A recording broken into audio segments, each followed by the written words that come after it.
Welcome to the channel. I'm Sammy Fender, and this is Fat Man Tries. Today, Fat Man tries to find God, Part 5, Love. What is it? And how do I find it? Now, I have a couple of definitions for love, but I'm going to get into them a little bit later. Now, if something you see or hear you like and it blesses you, please leave a comment and a thumbs up. I'd appreciate it. So first, I want to talk a little bit about what we or I or what most of us have thought about love all our lives. Many of us have thought about love as this incredible feeling we get when we meet someone and we fall in love, or when we have a newborn child for the first time, or other ways man can express his love for parents or siblings or vice versa. But these are all feelings. So let's look at this falling in love idea. What are the actual feelings that someone feels? Excitement, fear, lust, nervousness, giddiness? I think we confuse these feelings with love. But I think that is a lot of what people think love actually is. Well, personally, I've never had that overwhelming feeling of love. I mean, I know that I have been loved from my mother, my father, my siblings, my wife, and my children, but I have never had this overwhelming feeling of it. Now at 69, during my search for God, I have finally figured it out. Love is not a feeling. It's not an emotion. Love is not an emotion. Love is a willful choice to care.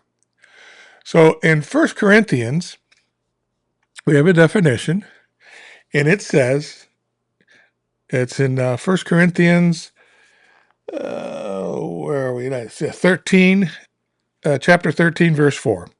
Love is patient and kind. Love is not jealous or boastful or proud or rude. It does not demand in its own way. It is not irritable, and it keeps no record of being wronged. It does not rejoice about injustice, but rejoices when the truth wins out. Love never gives up, never loses faith, and is always hopeful, and endures through every circumstance. And it goes on to say that prophecy and speaking an unknown language and special knowledge will become useless, but love will last forever.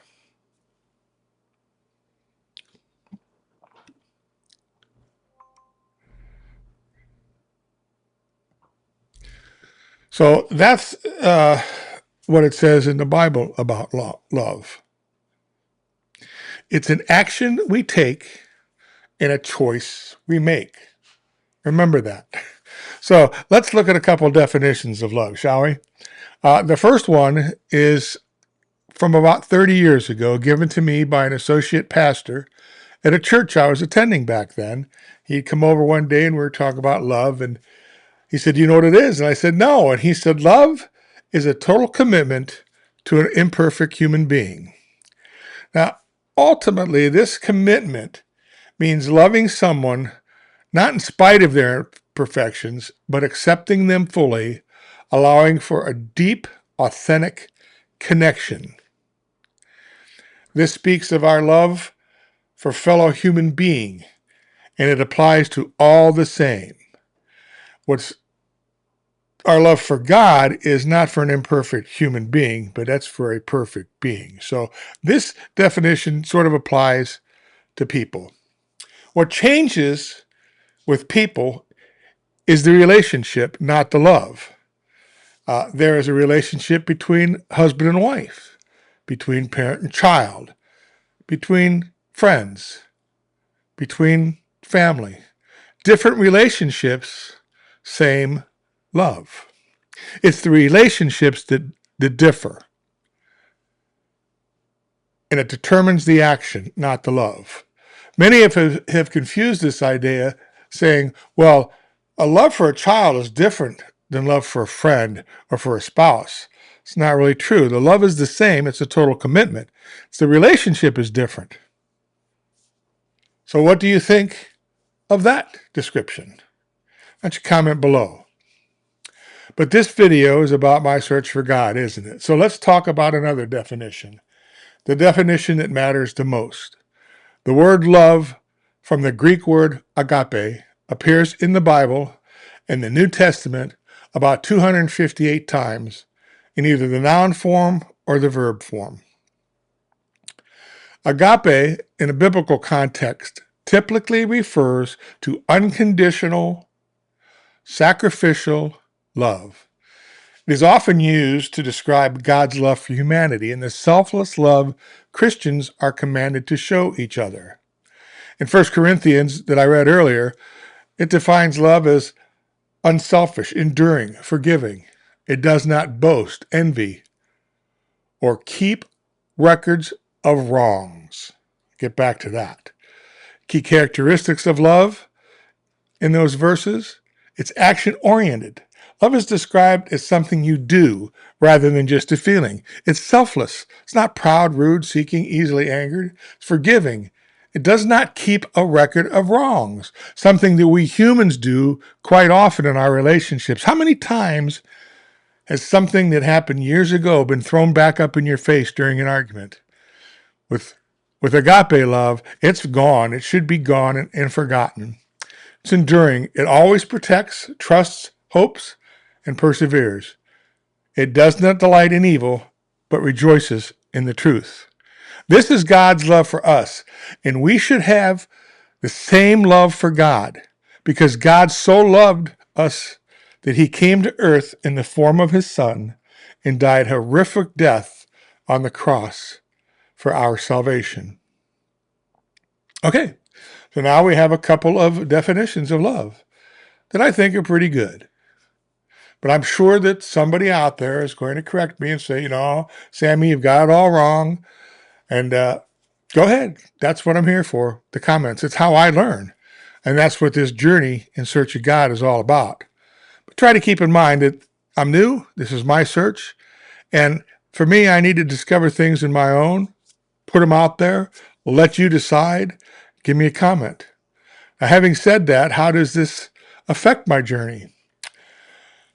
I guess in the beginning, I was expecting to feel something, some overwhelming kind of emotional love from God, the Holy Spirit, from Jesus, just filling me up and having all this love. And when I didn't feel anything, I began to wonder, have doubts, and thought that maybe my heart was just too hardened after all these years.